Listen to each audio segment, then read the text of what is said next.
pergunta sobre... Porque tem muita gente aqui que vem pô, tudo bem, não acredita, aí não há provas históricas desse Jesus histórico, mas o que a gente tem hoje? Né? A gente esteve lá em Jerusalém e aquela emoção de pisar em alguns lugares onde certamente o Jesus histórico, pelo menos para quem não acredita que ele é o Filho de Deus, que é Deus, ele passou, a gente sabe que ele passou com certeza. por lá. E o que mais a gente tem de provas? O Santo Sudário não foi provado. Não, o Santo Sudário porque o Santo Sudário é do século XII, né? Exatamente. Veja bem, quando a gente fala provas, essa palavra tem que ser um pouquinho explicada. Em primeiro lugar, porque... Ou indícios, né? Ou indícios, né? Não, mesmo a palavra prova mesmo, eu vou explicar por quê.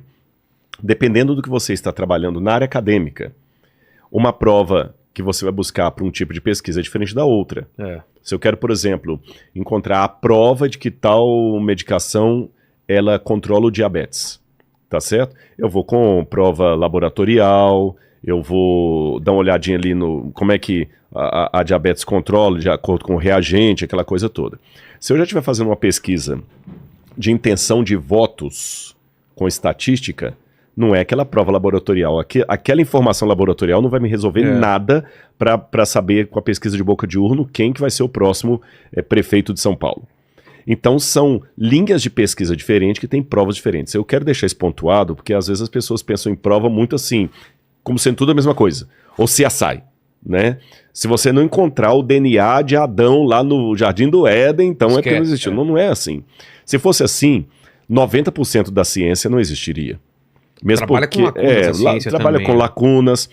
Você tem... o próprio Sérgio colocou aqui não, agora se foi ele, se foi o Jaime, colocou aqui, são modelos. São modelos, você tem hipótese, alguns colocam uma hierarquia que outros não aceitam. Você tem primeiro o fato científico, depois você tem hipótese de trabalho, depois você tem a teoria, depois vira lei, alguma coisa assim. Bom, então vamos lá. Com isso colocado, eu tenho que procurar quais são as evidências. Eu gosto dessa palavra evidências, de que Jesus... E nessa loucura... Todo mundo briga por causa do programa e... Gente, valeu, viu? Vocês me deixaram famoso com essa música aí. Mas então o que acontece? A gente tem que procurar os indícios de que o cristianismo realmente é autêntico. E esses indícios não se limitam apenas a eu quero uma fotografia de Jesus lá na Santa Ceia e ainda com o teste do DNA lá para ver se é digital lá é do Judas mesmo. Não é assim. Isso é pueril, é uma caricatura. Nós temos que ver, por exemplo, de ordem sistemática, o relato dos evangelhos. Ele está para o lado de um relato fictício ou verdadeiro. Por exemplo,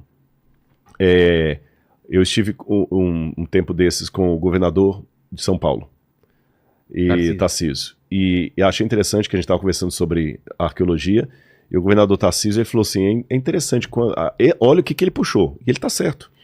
O milagre da ressurreição, por exemplo, se aquilo fosse um conto da carochinha, eles não iam colocar que a primeira pessoa a ver Jesus era uma mulher, Maria Madalena. Eu colocar um homem. Exatamente, porque a mulher não tinha valor legal o depoimento dela. O escândalo dos evangelhos, a propaganda de Jesus era anti-midiática, porque Jesus fazia tudo o contrário do que era para fazer. Ele tratou Maria Madalena como discípula, ele pegou crianças no colo, tudo que hoje é bonitinho na época não era. Um evangelista que fosse criar uma história fictícia para atrair Jesus, ele não ia contar aquilo. Jesus sentou à beira do poço e pediu ajuda para uma mulher samaritana. Contar a história de ressurreição, ninguém acredita nisso. Então os evangelhos eles contam uma história absurda demais para ser inventada. Outro detalhe, o próprio Stuart Mill, que era ateu e é o fundador do método científico, mais ou menos, a sistematização, porque o fundador do método científico é Francis Bacon, mas quem sistematizou as leis do método científico foi Stuart Mill. Stuart Mill falou, olha, quando eu olho para o evangelho, e o cara era ateusaço, né? Ele fala assim, Jesus, só alguém maior do que Jesus para inventar Jesus. Ele é grande demais para ser invenção de algum produtor literário.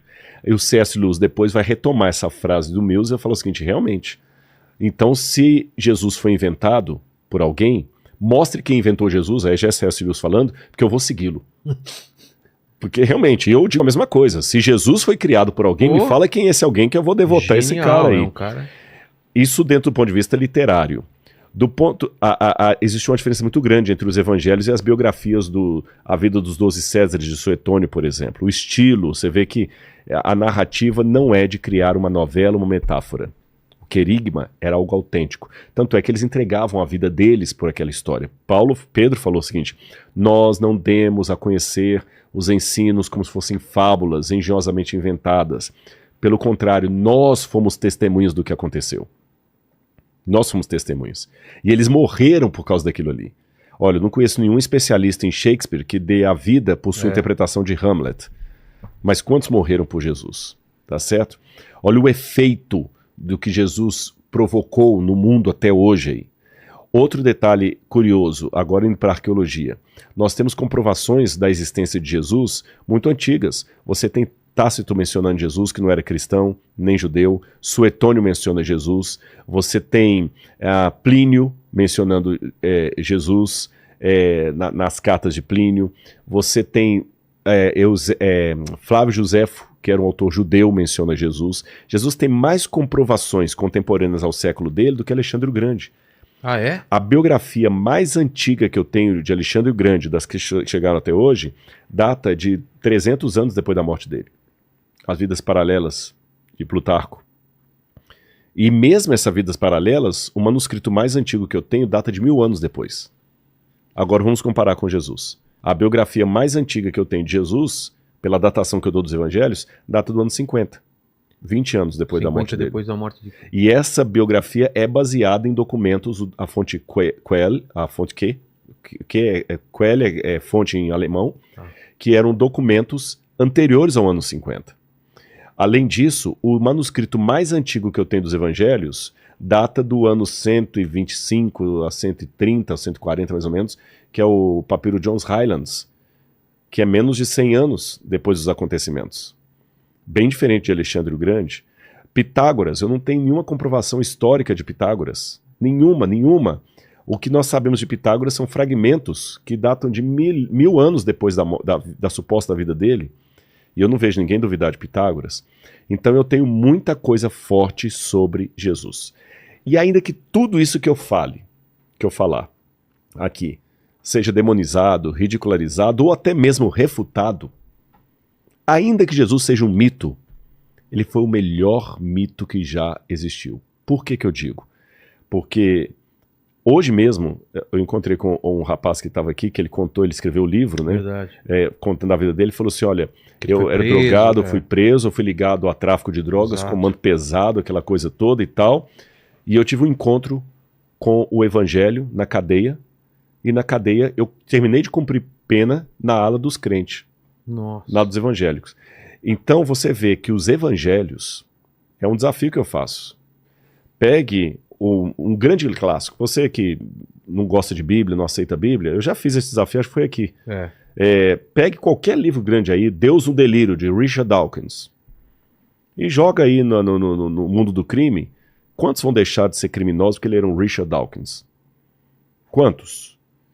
Carlos Drummond de Andrade escreveu com maestria, mas quantos deixaram o vício, a pornografia, a delinquência porque leram Carlos Drummond de Andrade? Aí antes que alguém proteste, não, mas a educação enobrece, em termos. A educação ela tem um excelente papel na sociedade, mas ela não é tudo. Porque se a educação fosse sinônimo de redenção, a Alemanha não tinha tido o nazismo, porque os nazistas eram altamente educados, eram jovens universitários. Eles tinham Heidegger, tinham Goethe, tinham Wagner, tinham grandes autores alemães, tá certo? Agora, a Bíblia transforma vidas.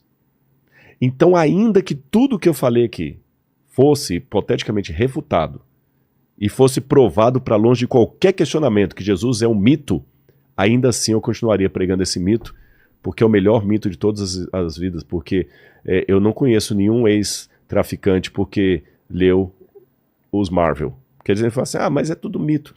Eu não conheço nenhum homem que bate mulher, fugiu... Comete feminicídio. Como que é? Ou esse mesmo agressivo. Eu não conheço nenhum praticante de violência doméstica que literalmente deixou de praticar violência doméstica porque leu a Ilíada de Homero. Ou leu uma revistinha do Thor. Se é tudo mito? Se tudo é mito, essa é a pergunta que eu quero fazer. Eu estou num programa que chama Inteligência Limitada, então eu quero desafiar a sua inteligência, não invalidá-la. Se tudo é mito, então eu vou fazer o papel do ateu aqui. A Bíblia está no mesmo patamar do Marvel Comics. Se a Bíblia está no mesmo patamar do Comics, por que o criador do Homem-Aranha, o Stan Lee, por que o Stan Lee não consegue produzir o mesmo tipo de conversão que Mateus conseguiu, o evangelista? Exato. Uma vez que eu falei isso, alguém tentou falar, não, mas é porque esses livros não foram escritos com esse propósito. Eu falei, nossa, se eles não foram escritos com esse propósito, então qual que é o valor humano dessa literatura? Mas o fato, a ressurreição é o que faz sentido. Uhum. Porque senão ele seria um homem comum. Uhum. Quando ele, depois de morto, ele ressuscita, é o que faz toda a diferença, Uhum. não é? Tem um autor chamado Müllermann, ele é um dos maiores especialistas em lógica aristotélica. Eu tô dizendo assim, se não tivesse essa parte dos evangelhos... Não, aí ele seria um homem legal, beleza, É. pode até ter feito milagres ou qualquer coisa, mas realmente a ressurreição é o diferencial.